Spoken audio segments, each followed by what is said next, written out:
Hi, I'm Tim Brick, the Executive Director of Stewards of the Arroyo Seco. This video contains the discussion that occurred after the showing of the presentation on whatever happened to the lower Arroyo that took place on December 11th, 2025. Period. To really appreciate the matters that are considered in this discussion, you'll do better if you go back and take a look at the 18-minute presentation on YouTube that is entitled Whatever Happened to the Lower Arroyo. Thanks very much for your interest. I'm sure you'll find the presentation and the discussion very interesting.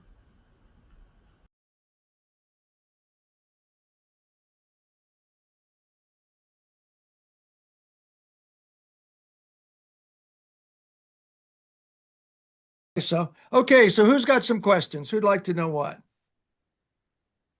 I have a quick question, I think. Sure. Um, so um, so you have those low flow streams around like the Colorado Bridge. They start around the Colorado Bridge. And above that, is there no channelization? There's no concrete bottom to the. That's right. Oh, okay. There's a stretch, it's about 3/4 of a mile long, and it goes from just south of the La Loma or the Linda Vista Bridge there. What do they call it? They use the street name for it. Holly Street. What's that? Holly Street. Holly Street Bridge. That's it, James. Yeah, the Holly Street Correct. Bridge. So from the Holly Street Bridge down to past the 134 freeway bridge, and then all the way down to the Colorado Street Bridge, it is soft bottom. It was never channelized, and we owe that to the good work of Kicker McKinney, who some of you might know, who was on the city council in the early 70s. And the county came in and wanted to channelize that area. And he raised his hand at a city council meeting and just says, wait a minute, what's going on here? And he basically stopped them from channelizing that area. So it's a really beautiful example, a wonderful place to hike. But above that, then it is channelized? Yeah, all the way through the Rose Bowl area and then down through the aquatic center Oh, of area course, yeah. and all of that, the Brookside Park area. So Yeah. there's two long stretches of the Arroyo that are still soft bottom or naturalized. They were never concretized. And the one is immediately south of Devil's Gate Dam, above the Rose Bowl, etc. And then this area here that goes from the Holly Street Bridge down to the Colorado Street Bridge. So it's really, as the video suggests, it's really a real good indication that, the area can definitely survive without having concrete throughout the entire stream zone. So, Tim, it's unlikely that the city has money to pay for much of this right now, but I'm wondering, do you know of any kind of grants or anything that might be involved? That's one of the reasons that we're raising this, is because the city actually has a lot of money to manage water well. And it basically comes from proposition, it was called Measure W in 2018, in which the voters approved a measure that is making $280 million a year available for projects that are supposed to be nature-based and enhance biodiversity and have a lot of community involvement in it. And so restoring this area to a more natural setting would very much fit within the parameters of that future. However, the projects that the city is proposing at this time won't do that. They've abandoned, the history here. They don't recognize that the instruction to, work with the county to naturalize the stream, they gave it to them 30 years ago, is still in the master plan for the Lower Arroyo, but they're not doing it. And the plans that the city is proposing, the Public Works Department, are really kind of like weak Band-Aids for a system that really would benefit much more from a larger scale naturalization program. So that's kind of the irony of this, of the whole thing, is that they do have money to to fix the area up. Tim, I'm wondering, is it possible to sue the city to make them comply Sure. with what they promised to do? Sure. Because I'm also thinking the other thing that came to mind is that we need to loop in the One Arroyo people, don't you think? Yes, absolutely. The One Arroyo crowd, they're very focused on trail improvements. They've locked in on trail improvements, and that's what they want to raise money for. That's what they want to help the city with. They've shied away from more ambitious projects to really restore nature in the Arroyo Seco and to restore natural streams and to do things like that. So I think there's a lot of good people on the One Arroyo board, and they've been doing some cleanups lately, which are good. They've been doing some cleanups in the lower Arroyo. That's good, but they have consciously stayed away from more ambitious programs to restore the Arroyo, in keeping with the history that was presented in this slideshow. I think that would be good if you sent Daniel this video. Yes. I understand why they're starting small in hopes of increasing their influence, Right. with the city. But I think that this program that you're advocating fits very much into what they consider their remit, as it were. Because restoring the Arroyo includes the stream, and the hiking trails are great, but who's going to want to hike down there if it's just a dried out, desiccated mess like it was before BFI took it over? And the city is supposed to maintain it. The city should maintain it. And maybe One Arroyo can help with that process. They might not be the leaders, but they could be the supporters of that process. So I think it would be a good idea to loop them in. But I would also like to get some answers from the city as to why they haven't maintained their commitment. Well, I've started that process. I've been in touch with Daniel Rossman, and he's a fine fellow and doing good work. And he knows where I'm coming from, and that I really want to see a naturalization of the Arroyo more than just kind of, picking up paper and and repairing a few things on the trails. Yeah.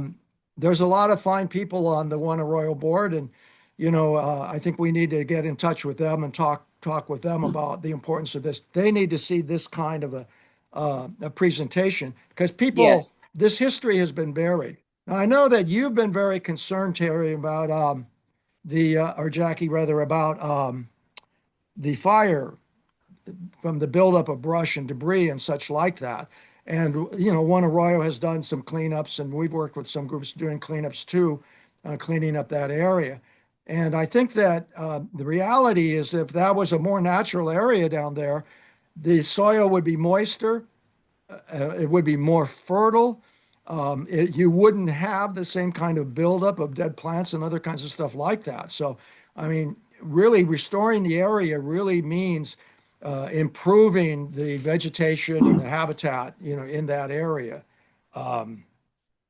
So No, I think the two are important. If you're going to restore the Arroyo back to its original, or try to preserve it, better than with a big concrete channel in the middle of it, getting rid of that, I think, would only benefit the Arroyo. And I think, it's a huge project, but I think if we take it on, it's totally doable. But it's going to take a committed group of people to see it through. And I think by the fact that you had these people here, all these folks here, including me, watching this video is a start. It's a good start. yeah. Well, I like your spirit, Jackie. I think you're right. There used to be much more community-wide discussion of Arroyo issues. when this plan was put through and the very strong statements were were put into the city master plan, there were hundreds of people coming to community meetings talking about what they want to see. But what we've seen in recent years is that city staff has taken a very one-sided approach to dealing with issues like that. And it basically says, here's what we're going to do, so it's a very one-sided kind of communication that they make. They don't engage the community. But that's supposed to be the guideline for the massive amount of money. They've gotten more than $10 million for projects in the Arroyo Seco already. But the projects are not really geared towards restoring the natural stream in the Arroyo and restoring natural wetlands in the area. And this is a very exciting project to, the environmental community and to people that have supported the restoration of the Los Angeles River, because this is the stream where steelhead trout can actually go up into the mountains and go back down to the Pacific Ocean. The California Department of Fish and Wildlife, in their stream survey this summer, so like in June, they estimated that there's 3,815 trout in the mountains that if they could get to the Pacific Ocean would become steelhead.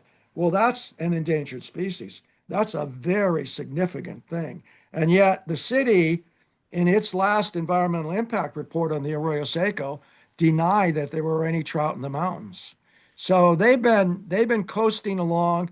The people that had the vision for this kind of an approach in the past, have all retired, and there's a new crew on board. And so we hope that, some of the new people, the Arroyo Seco manager, Morales, will be sensitive to it. I've gotten indications from Coco Panosian from the Department of Parks and Recreation that, he's paying attention to this approach, and he's watched this video, and his response to it was that it had a lot of good information in it. So there is hope, but we need to communicate that to particularly Steve Madison and Tyrone, the city council Hampton. people who have some Yeah. authority over the Arroyo Seco. Yeah, I think that it's good. Yeah. Yeah, so Tim, I had a couple questions and nobody so I'm only learning from you recently that there was this big community, push to address these questions, I guess 20, 30 years ago. So, but I think that you get a lot of people. I mean, I just moved here in 2019. That you just think of it as being this big concrete thing, it's just more in the vision is that it's just a big concrete thing, but what Well, see, like that's true of yeah, the LA River too. This is very yeah, sure, similar. yeah, yeah. And so is nobody from One Arroyo here? Is that true? Is that No, I didn't see anyone sign up from yeah, One yeah. Arroyo. And then when you mentioned Measure W or Proposition W, I can't remember, Measure W. I mean, you'd have to sell it, I guess, as recharge. I mean, I think Measure W is either recharge or cleaning up pollution. I think those are the two motivations, and maybe Ken could help with this. I mean, how much recharge would you get out of taking or introducing these low flow rivers or taking out the concrete between Colorado and La Loma? I mean, could you measure that as being, a huge amount of recharge? And is that over Well, the basin? this all has to be science based, and that's really we are on the side of science here. If we can bring in people who can really study this carefully, then they can do it in a way that will enhance recharge. It'll clean up the stream. It'll create more room for good habitat. It'll restore a lot of the ancient wetlands that were along the Arroyo Seco for a long time. I mean, that's kind of the key to it, is to go back and look at, what was there before in terms of wetlands and other things like that, and where can we rebuild those.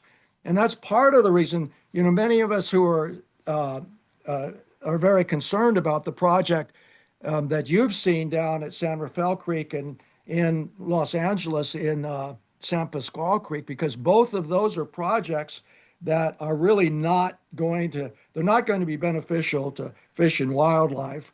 They're going to have a minimal impact in cleaning up a little bit of the stream, but it's not really going to have a significant impact in terms of stormwater. They call their projects stormwater projects, but the reality is they're not really going to get very much stormwater. It's kind of an illusion that they're going to get a lot of stormwater because they're not building the projects in a way that would really truly enhance, percolation into the groundwater basin and stormwater capture during periods. It all needs to be done very carefully, very, very much based on science.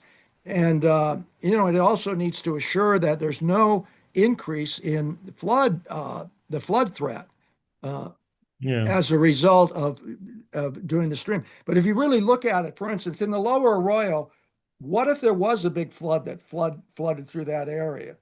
Now, Ed, the only real facility there is the casting club's clubhouse. That's the only facility. So,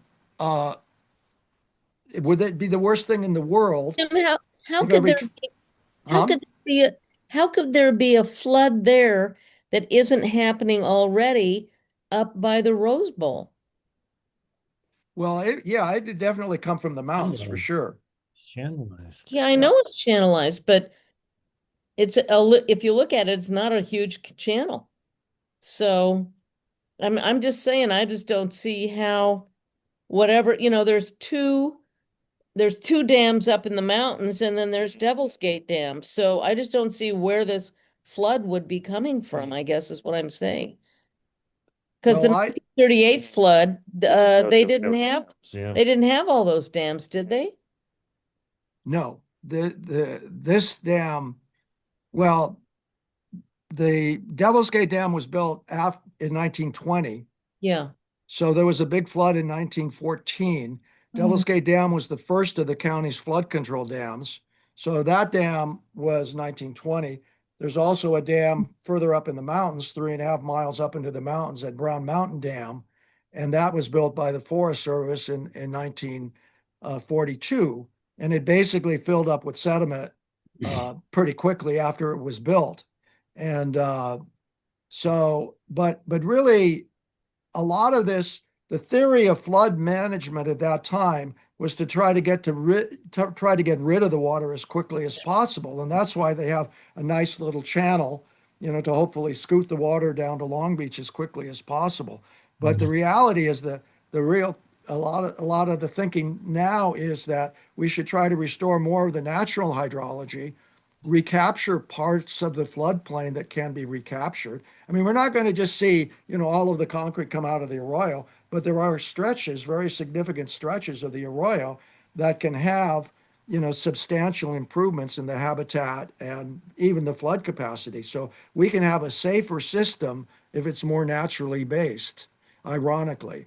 And this isn't new stuff. This is a lot of this discussion is going on with regard to the LA River. The LA River, the city of LA has a very exciting program going on at Sepulveda Basin, and they hope to really restore Sepulveda Basin to much more natural conditions before the Olympics. So that is within the next 2 or 3 years. They And want to what do a about massive Rio restoration. Hondo? What about Rio Hondo east of us? The Rio Hondo, is kind of similar to the Arroyo in that it's channelized almost the whole way. Yeah. But, naturalizing the streams is something that people have really shied away from because there's a reverence for the concrete. But there's a great new video out on the 1938 flood, and it talks about the channelization of the LA River. And clearly that channelization, there hasn't been, massive floods since then. But on the other hand, you also have to look at what was the destruction it caused to the birds and wildlife and habitat and streams and neighborhoods and bridges and stuff like that, that there was a lot lost by the flood channel too. So we now need to integrate those things so that, we're more conscious of the broad impacts of concretizing streams and things like that. We've destroyed most of the stream system in the Los Angeles area with concrete channels.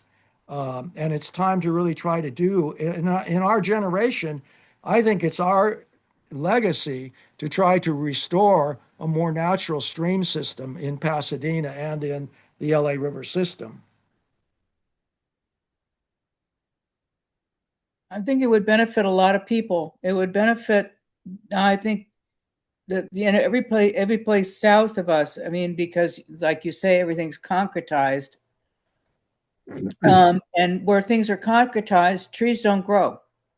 And you don't get the benefit of the wildlife, or, it's just everything is paved over.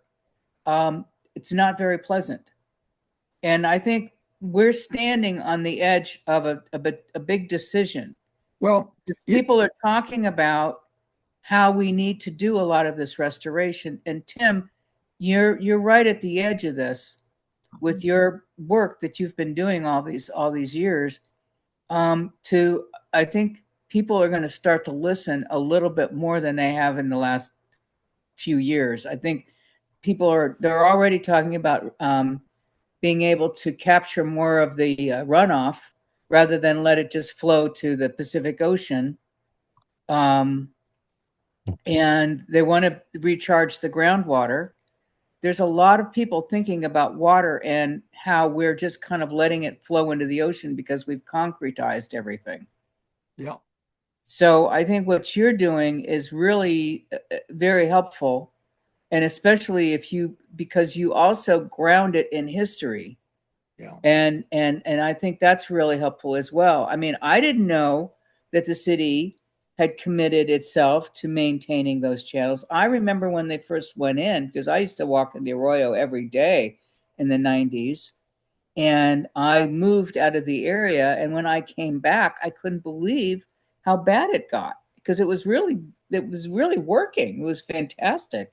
And then all of a sudden, you don't pay attention to it. You let it go, and it turns into just it's just backed up water, stagnant water in places. Yeah, the city failed to maintain, any flow. There's a little bit of the low flow channels. See, a natural stream has a flushing effect, and so it will clean out a lot of the debris and the sediment and stuff like that. Mm-hmm. And the low flow streams, they're not ideal because they have a very controlled flow. So you don't have, the ups and downs of a natural stream. And so it isn't as good.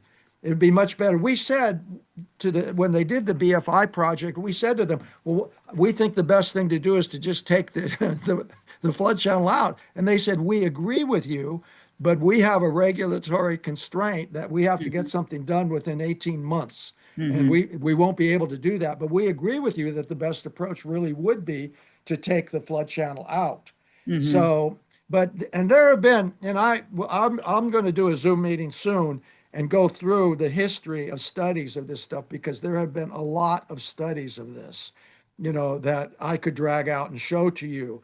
The U.S. Army Corps of Engineers got involved 23 years ago, working with the County of Los Angeles and Pasadena and Los Angeles. And they were working on a project called the Arroyo Seco Ecosystem Restoration Study. And that's very significant. That name is very significant. They were not talking about, building more flood channels. They were talking about restoring the natural ecosystem there. Well, the Corps of Engineers pulled out of that in 2017. The year is significant. But the county has said it is the county's policy that they're going to move forward with that program. And we're waiting for them to restart that program. Supervisor Barger got a motion through the county supervisors almost 2 years ago, stating that the Arroyo Seco ecosystem restoration study needed to be approached, needed to be reopened and completed quickly. So she was on our side, and all of the county supervisors voted for that motion. So there's a lot of history here. There's a lot of technical work, of reports from various technical experts. Just on Tuesday, I was up there with some very renowned hydrologists and restoration scientists looking at the Haamungna area. And it was very exciting to see their enthusiasm for the project. And there's a lot of good stuff going on in LA. And LA even wants to help Pasadena with this. So we really need to get these cities working together and these agencies working together, and then we can get it done. The county, the county through that Measure W program has $280 million a year, each year for projects like this. But unfortunately, they're not really directing much of that money to stream restoration or to projects that will have a big benefit in terms of stormwater capture, flood protection, habitat restoration, wildlife protections. So we really need to try to get the supervisors also to the county to kind of wake up and be more assertive about meeting the goals that they set in their program. But now we had let me Mark, you had your hand up. Sorry to keep you waiting. No worries. Thanks, Tim. Great presentation. What kind of if the area was dechannelized, the concrete was taken out, what kind of aquifer replenishment in the Raymond Basin would Pasadena expect?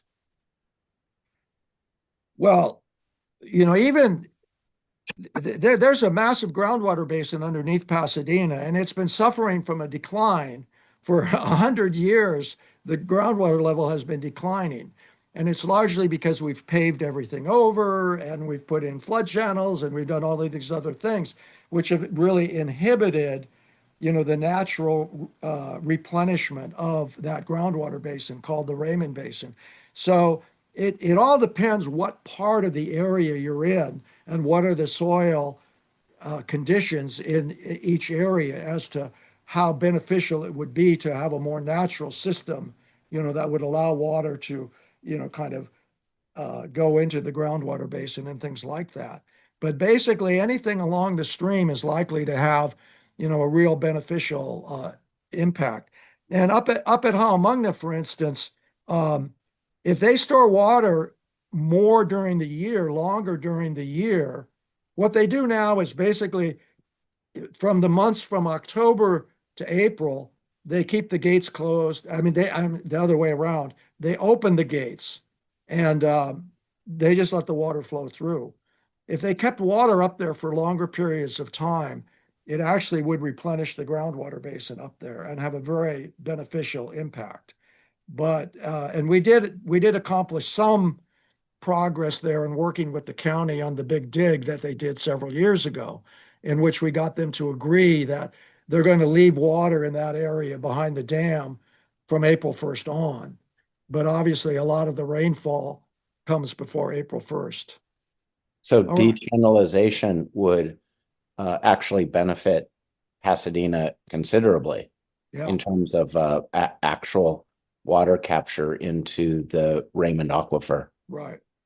And there's ways that it probably could be integrated with the uses that are there too, like even the golf course and things like that. They could make the golf course more, kind of provide storage and wetlands and stuff like that. And there are golf courses that are designed to do more of that kind of thing, but they've never done that. So, all right, Barbara's got a question. Hi, can you hear me? There she is. Yeah, Now, if you don't know Barbara, you really should. Barbara runs the South Pasadena Nature Park, and it is a beautiful example of what a stream zone project, what a nearby environmental project should look like right next to the Arroyo. It's right in the area of South Pasadena where, their golf course is. It's just below there, kind of right on the border with the York Street Bridge and the city limit of Los Angeles there. And it's a beautiful, what is it, 4 or 5 acres or something like that, Barbara? 4. Can you hear me now? Yeah, now we can hear you. Okay, I took out my, that must have been it. Yeah, it's 4 acres. So I had a question that sort of was following up on what Mark was saying. As we've been dealing with the Measure W, the water reuse project in San Pasqual and San Rafael areas, we've been hearing that this money from Measure W needs to be spent for water purification, stormwater capture and recharge, and the other benefits, which are listed as things that are important, are lesser. They're less important. So the question is, if there is a move towards really removing some of the channel, can we actually say that it meets the primary goals of the Measure W money? Well, I think we need to make that case. I think it certainly does. The Measure W was really stream restoration and wetlands recovery and things like that really are part of nature-based approaches to managing water, stormwater, etc. And I think it fits very much in there. I think the problem has been that they've taken a somewhat narrow approach, which has really narrowed down the benefits that are coming from that program. They've already earmarked over $1 billion already for projects. Not many projects have gotten done in the 6 or 7 years. It's now going on 7 years from when they started the project. So there's certainly room for projects that are more nature-based. And as a matter of fact, the county set up a nature-based task force to study how to make their water management programs more nature-based. So, and that task force is supposed to come out with its report very soon, anytime. It was supposed to be a couple of months ago, but they've delayed it. But there's a lot of discussion of how to make these projects more nature-based and how to improve the benefits that would be provided by those projects in terms of more storage potential to store water, more to clean up water, and also to conserve water overall. So there's definitely room for this kind of projects, but they haven't undertaken a lot of them, not to my satisfaction. But could we say, I mean, could one say that you actually would have water purification benefits if some of the channel was removed and it was allowed to have a more natural hydrologic function to it? Is that something that one can say? I don't know. Yeah, yes, it is. There's a process called bioremediation, right. And it's often used to clean up sources of water. And so you have, like little ponds and you create the right kind of habitat around them and they can clean up water. And a lot of that can get done. These things are things that, we need to have, expert planning here from people who know, like, the beneficial impact of habitat and how habitat can help clean up and how to use swales and other kinds of steps like that in order to retain stormwater and let it gradually sink into the ground. But just putting water into the ground, there is a filtering benefit that comes from that. And so it needs to be studied. I mean, if there's still excessive bacteria or whatever else it might be, that needs to be taken care of. Trash needs to be taken out, oil, wherever you're getting oil. So it needs to be done, with a balanced view as to how to make all of these things work together. But it's definitely possible.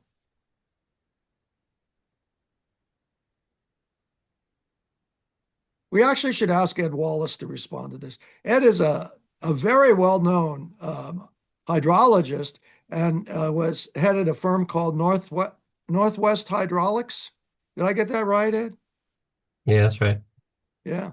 I think you should give an advertisement now for your work. I will just say that even though it seems like a very simple thing to just remove the concrete and go back to a more natural condition, it's actually quite complicated in terms of the response of the system and what that does to flood protection. I think it is possible. I hope that it is possible. But it isn't as simple as it would seem. The concrete channel, if you have a single purpose of conveying flood flows, the concrete channel is very efficient. And the natural channel is very efficient at spreading flows and creating habitat. And those two things are very, very different. And so, it's great to think about what's feasible, but I'll just say that it takes a lot of work actually to think about um, the the changes in hydraulic conditions, the changes in sediment transport conditions, and what it takes to get the benefits that you really want, and at the same time keep people safe. Well, I say, Ed, that I agree with you that these things need to be done very carefully, but we need to take care of Mother Earth too. We need to take care of restoring the damage that has been done by a lot of these flood facilities. And the fact is that the the the native trout that used to swim in that stream, I know you're a fisherman, they can be swimming in that stream again. There's no Yeah, reason why it can't be they can't be reestablished in that. The thing that is keeping them away is the flood channel, yeah, and nobody's thinking of that. So yeah, I agree with you that we need to be very careful about the engineering aspects and the hydrology and yeah, the biology. Those things all need to be studied very carefully. But I would say that we the engineers have done their work. I'm sorry, Ken. The engineers have done their work. We need to show our dedication to biodiversity and to restoring natural conditions and natural systems and yeah, restoring natural floodplains and stuff like that as much as we can. And it's not going to be magic. We live in a very dense, you know, populated area. So it's not going to be, like the old days with a stream that just flows all over and, takes a new right, course every year. But, right. there are ways I think that we can enhance the natural benefits that come from these programs much more. Yeah. No, I agree. The the concrete channels were just kind of a single-minded um, uh, endeavor to Yeah. increase flood protection, and there was a tremendous loss all through Los Angeles and Orange County and Ventura County with the implementation of the concrete channels. So I agree that we need to do whatever we can Yeah. to naturalize the streams and get that natural function back. I just don't want people to think that it's simple. Yeah. It's a long process. You're absolutely right. You're absolutely right. So let's get started. Yael. Hi, Tim. Thank you so much. My impression in the last few years is that this our city, not other cities, is more functional. They really don't appreciate nature at all. And you can see it in how they trim trees and how, they really don't put any money in preserving nature, enhancing nature, recognizing the importance of our urban landscape. They only want functional use. So if they will do a park, it's only because they have to, not because they want to. So I'm sorry, I'm kind of like a blah, pessimist here, but the fight that we do uh, in every meeting for them to even listen to our priority and to make them understand that enhancing nature is good for everyone is really an uphill battle, and I'm not sure how to do it. That is my frustration of the day. Well, that's a very eloquent statement. All right. Let's see. Who else is up? Any other questions? I have a quick question. Okay. Has anybody talked about what it would cost to do this? Yes, of course. And it cost a lot. There's no doubt about it. But the little project that they're doing down at the southern part of Pasadena and South Pasadena, they're up to $14 million on that project. And it's really two small projects, really, is what it is. So these projects are expensive, Pasadena has already socked away $80 million for work like this. And so I think that, we need to talk to the political leaders and say, hey, we want programs that also enhance nature and that provide benefits in terms of storage and cleaning up the water.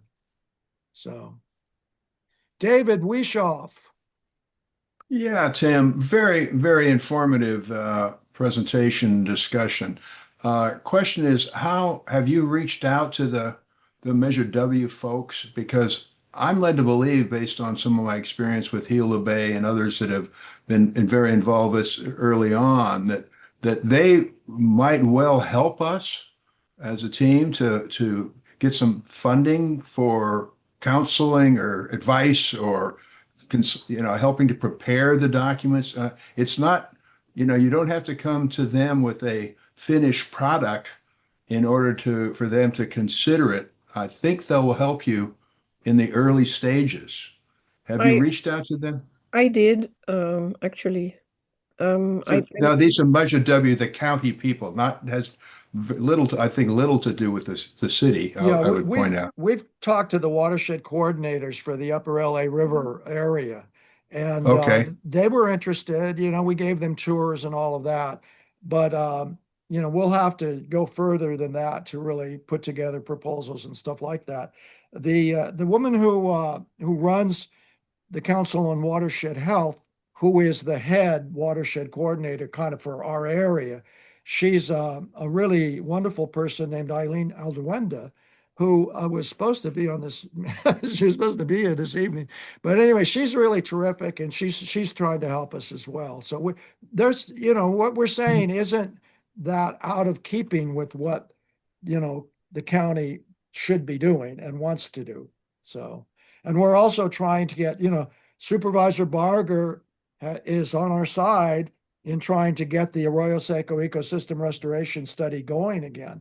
So I'm really, anxious to see that project move forward, because clearly that project was started by the U.S. Army Corps of Engineers and the County of Los Angeles and the cities of LA, Pasadena, South Pasadena, La Cañada, and Altadena as well.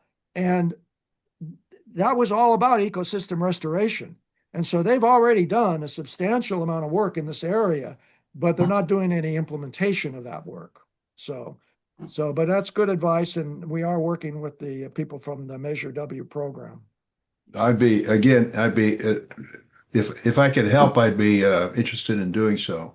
Well, that'd be great. Participating in the meetings and maybe bringing a slightly different perspective to the thing. Obviously, with Audubon, it's the birds. It's all about the birds, of course. But certainly would be very interested in support personally and seeing how I could contribute. Well, that's great. And in the past, the Pasadena Audubon was a big supporter of our program to deal with what we call the Big Dig, the county sediment management program up at Halmungna. And it was really delightful to work with people from the Pasadena Audubon Society. Yeah. And I think, there's certain groups of people who appreciate this stuff more than others. And I would say one are fishermen and another are bird watchers. And, and then people who just like to walk their dog or, like that. So people that appreciate nature. But this also, this kind of a program that we're talking about would really create new opportunities for people to experience nature, in their neighborhood. That really would be very important. All right, who else do we have here? There was someone else that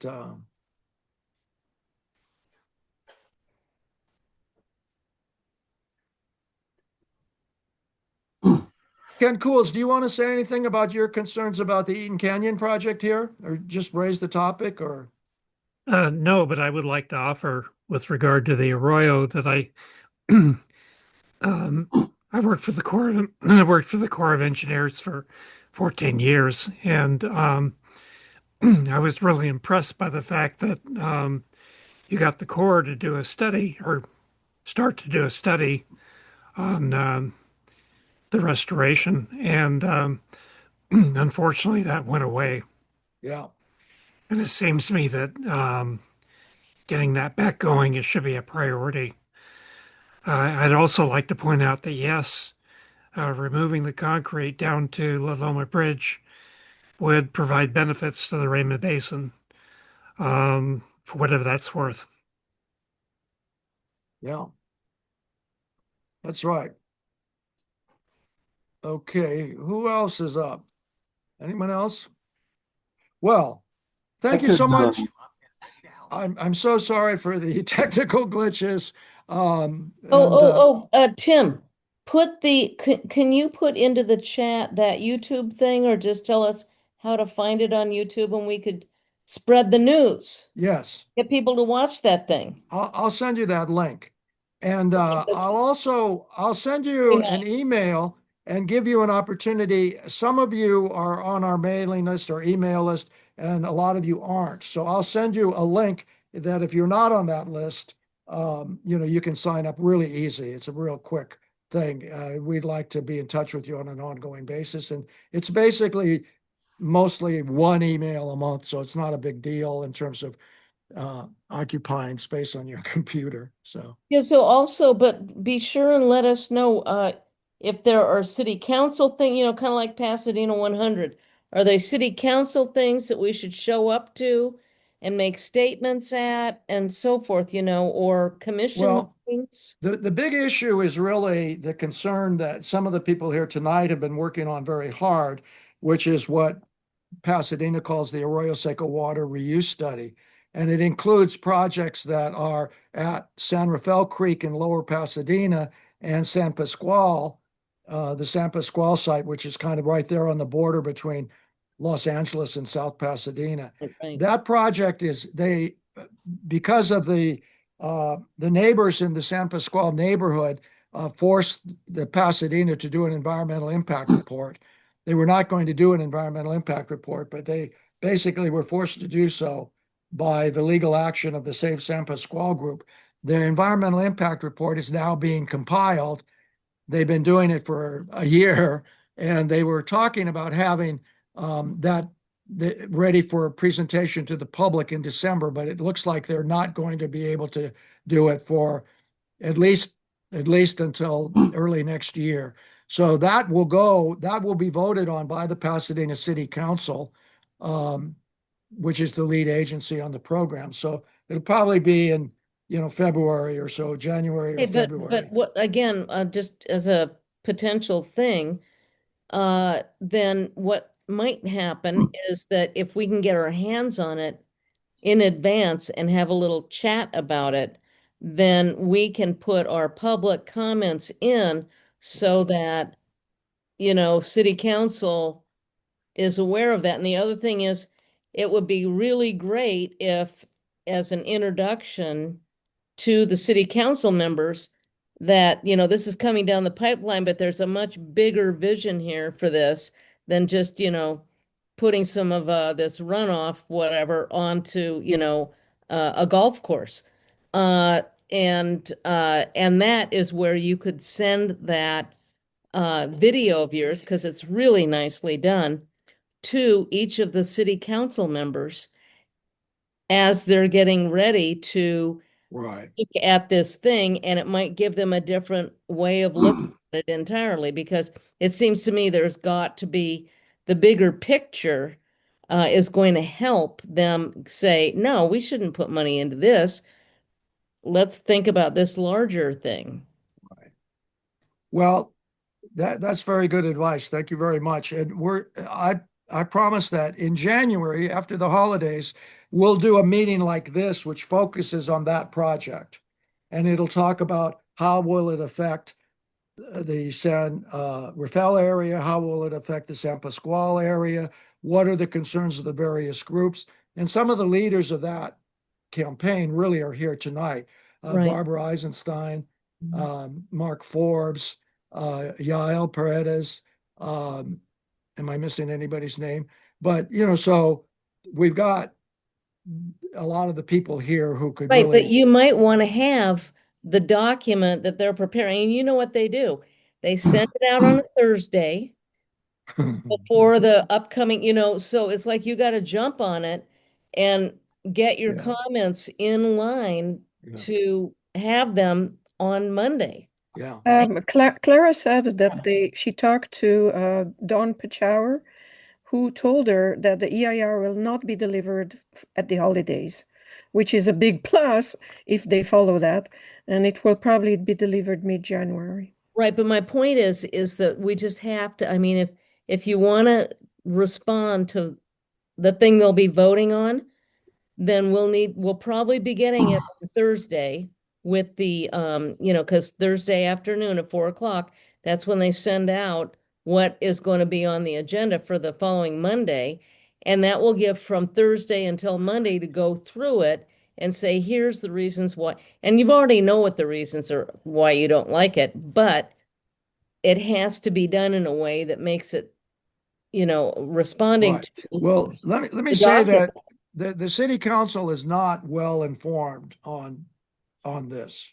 No, they're just They almost clueless about these projects, really. they don't know, and so that's one of the reasons I wanted to do this tonight, Yeah. is that we need to start talking about accountability, and that they need to get this stuff out for public to discuss and say what's the best way to do it. Well, not only And that, They why isn't themselves don't. The city council people themselves, I don't it think. should be going to MSC first anyhow. Shouldn't be going straight to council.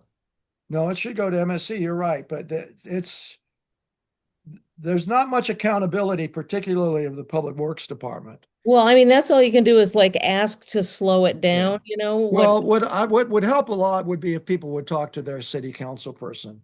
And one of the things we're doing, we are also reaching out and putting pressure on our city council, City 1 and City 14, because Yeah. we have a small piece of land that is going to be used for that. And if they stop it, because they will refuse to give up that piece of land in perpetuity, then maybe it's a step in that direction. Because But Pasadena is not going to stop it.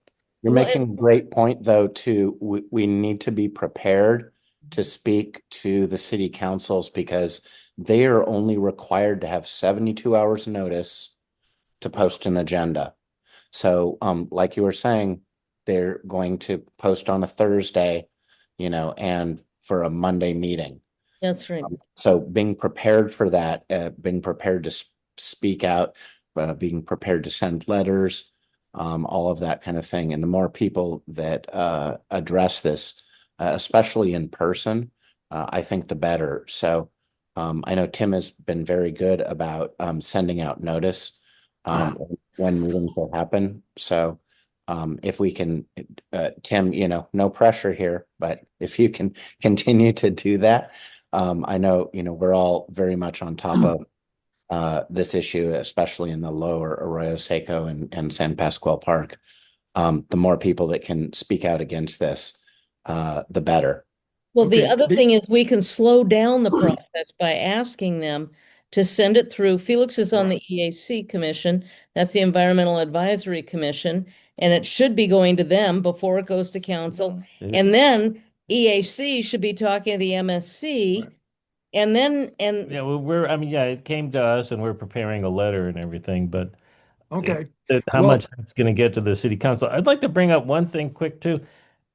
As I say, I don't get the impression that the city council members know much about this, but maybe some people here know. As I understand it, Justin Jones is kind of high in the Measure W LA County review of these projects. Does anybody else know the city council person, Justin Jones? he's an engineer. He is an engineer. he's in charge of watershed management for the County Department of Public Works. I don't think he's working directly on the Measure W programs. Oh, I okay, think he's okay. working on the county's water program overall. They have another thing they call the Okay. county water plan, and he's a key figure in that thing too. That's a very good question, and we need to try to track it down. Yeah, I've It's heard a different. matter of a I've heard that conflict of interest. yeah, I've Okay, heard that because he we want to might move have to a to recuse close here, himself, yeah. but I want to say before we do that I've never been to a meeting with Dorothy Wong in which she didn't speak. Dorothy, Hello? how are I'm you? I hope listening you're to you doing all. well, Dorothy. I'm okay. Well, Good. You got anything to say? I've been listening. I well, I mean, there's a lot of things. One is I was thinking I've been spending some time because I teach bicycling and pedestrian safety in schools. And I've also, we did a learn to ride class in Pico Rivera. So I actually rode my bicycle on the Rio Hondo and the San Gabriel River, and then the Santa Ana River, and then I went to the 30 by 30 conference in San Diego that was doing a lot of work on restoration efforts. Yeah. So I feel like it's a really opportune time to, because a lot of those, while they're still flood control channels, they're also a lot of intentional work to create habitat. Right. So to me, I go, wow, all these areas are doing these things. And back to your point, even behind the dam, I just feel like it's more of a utility field than an actual watershed. And it's been kind of sad watching, just a lot of the stuff that's going on there. And I know there's been some work being done ongoing on sort of restoration behind Devil's Gate Dam. But I still, there is all of these efforts going on, and for the county and Pasadena to, like, it is important for us to speak up on this because it's not happening. And I tried to point to Barbara I think, is it Barbara that is doing the work in South Pass in that area? And that's such beautiful work. It is. So, I mean, it is the people, coming together is so important, and we can do better in this region that is so rich, and everything you just said. Like, we can do better. All right. Now, David had one final comment from David Weishoff. Yeah, I was basically going to suggest what Felix said, and that is, or at least understand what the EAC is, how they can weigh in on this, because that's certainly one avenue to communicate up through the city council. But it sounds like Felix gave us the impression that they're working on that. So maybe we get a chance to support that effort or review it or whatever. Well, I mean, unfortunately, I mean, the EAC is just not really looking at anywhere near the vision that like Tim's looking at. I mean, there's we're reviewing the proposals that the Public Works has brought to us, but there's not a lot of alternatives, taking out concrete. Yeah, well, we And that is need to not- follow up on this. that is I not like on to the- I like to keep these meetings so that people feel that they still have other things to discuss, rather than that we have to deal with everything here. But clearly dealing with the EAC, we went, some of us, 4 or 5 of us from this group went to the EAC last month. And, Don Petschower from Public Works got up and gave out an hour and 20-minute presentation talking as fast as a human being can talk. And when she was done, they said, okay, now who wants to speak? You got 2 minutes. And I don't think we even got 2 minutes. I think they cut us off. I think they were counting the time that we took walking up to the front of the room. I think it was a minute. So anyway, it's very difficult dealing with the EAC, but we need to do it. And, we Gotta need to show up. And they have a way of making the staff, explain themselves anyway. So that's very important. But we're right at an hour and 30 minutes, which I think is a good limit for these kind of meetings. And But if I could, so I think EAC, the second Tuesday in January, will be looking at these projects. Oh, wow. 6 p.m., second Tuesday. Right. Felix will send it to you. All right. Well, listen, stay in touch. I've got your email address. If you'd like to get on ours, just take, I'll send you the instructions, real quick way to get on our email list. But thanks so much for coming this evening and for showing that you care. This is the kind of energy and enthusiasm we need to show to the city council and to, the people who want to concretize nature. So, all right. Take care. Thank you, Tim. Great. Bye, everybody. Thank you. Bye now. Thank you. Bye. Thank Thanks, Tim. Must be so